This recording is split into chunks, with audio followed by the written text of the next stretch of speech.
la parole haineuse elle est davantage libérée depuis ces derniers temps lu ñuy yàq Pël Fuuta yi lu ñuy yàq ñeneen ak ñeneen c'est pas normal, ça ne doit pas se faire dans ce pays.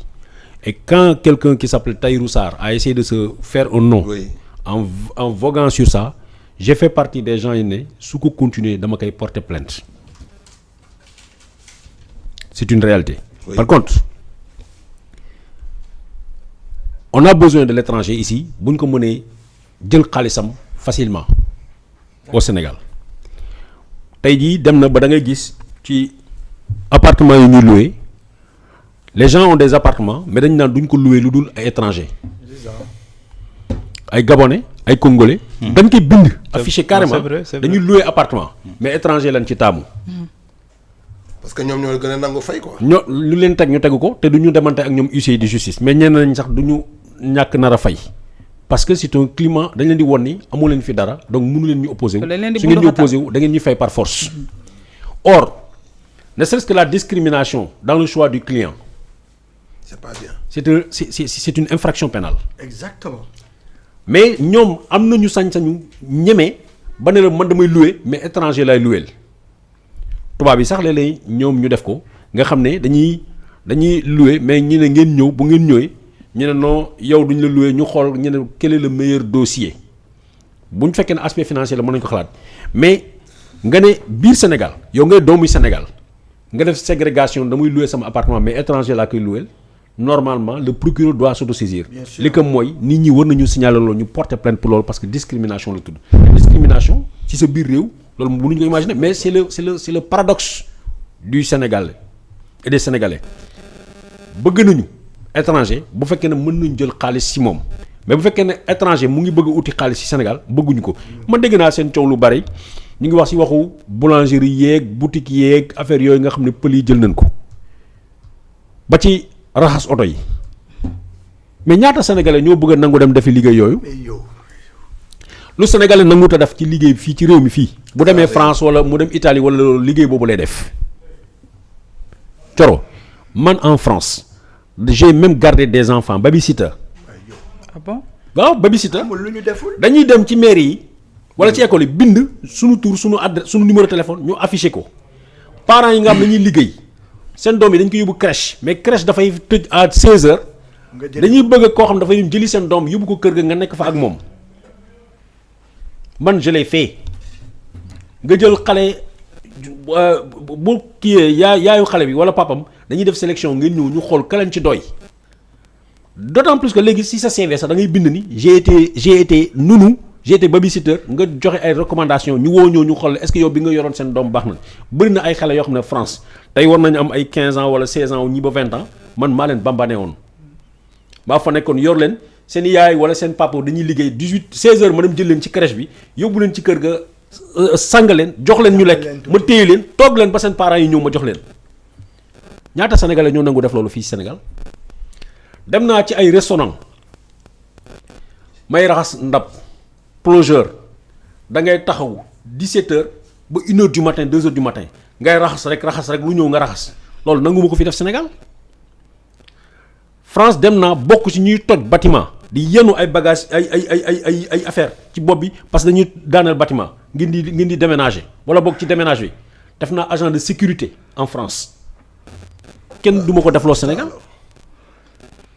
bëri na liggéey yoo xam ne ñu ngi fii Sénégal duñ ko def comme mun naa ne Sénégal def naa fi nu ñu koy waxati takk cravate ñuy yónni ci buntu kër yi ni ñu koy waxati promotion def naa ko fi dans les années ay booru 98 99 def naa plomberie. Les vendanges.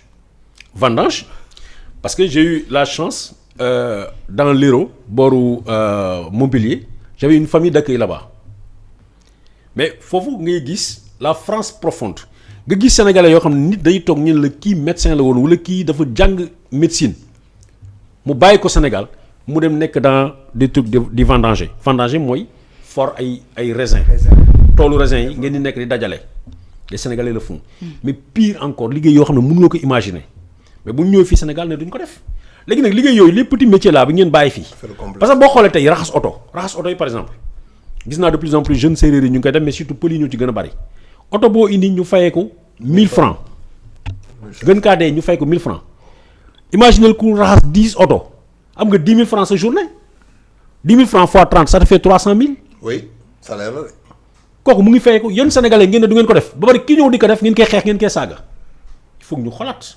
li mu wax c'est vrai il y a un racisme extraordinaire bu rampant mais ce racisme là ne se limite pas entre simplement sénégalais ak étranger mais entre sénégalais ak sénégalais. Merci beaucoup. diw njaago la diw joolaa la. loolu c'est pas diw bien lii la ainsi de suite.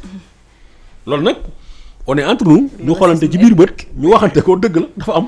Et puis c'est en parlant que lañ koy éradiquer. C'est ça. Mais buñ ko bëggee mettre sous le tapis.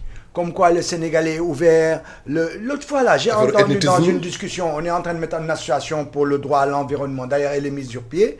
Mais Ben Waay moo ñëw en tant que lébu, oui, fii suñu terre yi la da ngeen war a ñu dimbali ñu mais dama ko arrêté. Man ko man nekkuma ci association bi pour les lébu. dama nekk dans l'association pour le droit des citoyens, le droit d'intérêt général que ñu mun atteindre les côtes et tout ça, mais defuma ko dans le sens où vous êtes des propriétaires terriens. C'est pas mon problème. dugguma ci loolu. Le gars il était choqué. Pourtant il est avec nous dans le même combat, mais j'ai voulu me différencier. nekkuma fi di liggéey pour des lébou qui reprennent leur terre, c'est pas mon but moi. Je travaille pour l'intérêt général. Que tu sois lébou ou pas, tu as droit aux terres. Donc il faut que y ait beaucoup de choses yu nga xam ne de travers yu nekk ci ñun suñ ko nëbbee suñ ko waxul mais du jàll. Et puis il y a une forme de complexe. Il y a une forme de complexe, c'est-à-dire que souvent benn waay day def dara mais nga interpeller ko mais il te dit mais qu'est-ce que tu as à dire toi, tu es étranger, tu te tais. Mais boo waxee a wolof ak moom rek mu noppi. Mais c'est tout de suite l'étranger n'a pas droit à la parole. C'est-à-dire que ici en fait l'humain ne peut être que sénégalais. C'est la question de l'humain et sénégalais. Si tu es étranger, tu n'es pas un humain. Tu n'as pas droit à la parole, tu n'as pas le droit à la reconnaissance. Da ngay ñëw dugg dans une boutique ngay bëgg di ne benn waay jaaral loxoom ci ginnaaw waaye jàlloo wala ba jox ma lii quoi. mais du au quotidien benn parce que Sénégal xam c'est pourquoi ñu war a am justice bu forte c'est pourquoi ñu war a am justice bu forte. jaaxal na ma justice boobu ngay wax noonu. mu nekk forte pour mettre un terme à tout ça. Il faut un état de droit. léegi tëjal foofu s'il vous plaît ñu tëj débat bi. Non état de droit bi man loolu laa bëggoon insister et notamment sur la corruption parce que c'est ça fondamentalement qu'on attend de ce gouvernement. Que le gouvernement applique son programme ne me pose pas de problème. Par exemple, je vous donne un exemple pour nga xam ne je suis en déphasage. C'est la question du gaz. Ils veulent faire du courant avec du gaz. Ils continuent comme Macky Sall. Macky Sall a fait travailler des lobbies pour utiliser notre gaz et tout ça. Ñoom, ils sont venus, ils ont dit, ils vont continuer à faire du courant avec le gaz. Moi, c'est ce que j'ai vu. D'accord? Moi, ça me plaît pas trop, mais je suis pas pour, mais c'est leur programme. Nañ ko appliquer. Moi, je trouve que c'est pas intelligent, de mon propre point de vue. Tu as du soleil pour 4 000 milliards d'années, tu as du gaz pour 50 ans, nga continuer nga ne da ngay def de l'électricité avec du gaz. C'est un débat. En plus de ça, je pense que les choix citoyens sur nos ressources ne doivent pas être l'objet de fonctionnaires ou l'objet de technocrates, qui qu'ils soient. C'est pas parce que tu m'as mis des nouveaux là à Petrosen et que tu m'as mis un nouveau ministre de l'énergie que j'accepterai ce qu'il va faire. Normalement, ils doivent mettre ça en débat ouvert. Les Sénégalais doivent discuter de l'orientation de leurs ressources.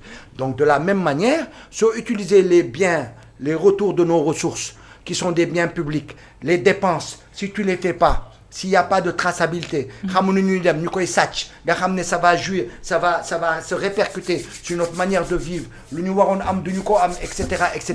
Et c'est toujours les plus démunis qui vont en pâtir. Je pense que sur la question de la corruption, c'est là qu'on doit taper fort. Et pour taper fort, il faut permettre à ces organismes d'État qui font leur travail et qu'on a vu qu'ils font un travail, que ce soit l'IGE, l'OFNAC, la Cour des comptes, on doit les sortir. Parce que le fait de me répondre, oui, xool leen gouvernement Diomaye accepté nañu génne ko, xoolal génne nañ ko, loolu doyul.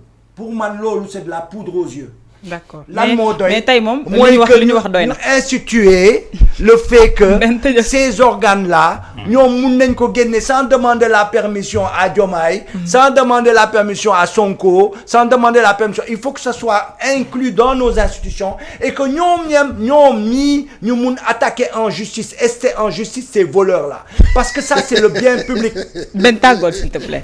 Ben mun nga tàggoo. est-ce que mën nga tàggoo ñu tëj jotaay bi débat bi dinañ ko yaatalaat ci yeneen jotaay. non dafa xiifoon kéwlu quoi. xoolal non dafa gëj invité. non dafa xiifoon kéwlu. dinaa ko invité waat comme ça ñu mën a xoolal débat maa ngi tàggoo nit ñi j'espère que j'ai pas heurté les gens. J'espère aussi comme ni ko Babacar waxee il a bien synthétisé ma pensée bu ma kenn indil problème d'accord j'ai une manière de voir les choses simplement. balaa ngaa demaat di nuyoo duñ la fay. Je ne suis pas pour Macky, je ne suis pas pour ces voyous qui cherchent comment critiquer le gouvernement, d'utiliser n'importe quel subterfuge. Mais vraiment, moi, je suis pour que nous permettre ñu bañ def benn sentiment de terreur. Même, j'ai pas dit que ñun dañ ko bëgg, mais dans cette pratique-là, on va en fait l'instituer sans le vouloir. Merci beaucoup maa ngi lay jaajëfal.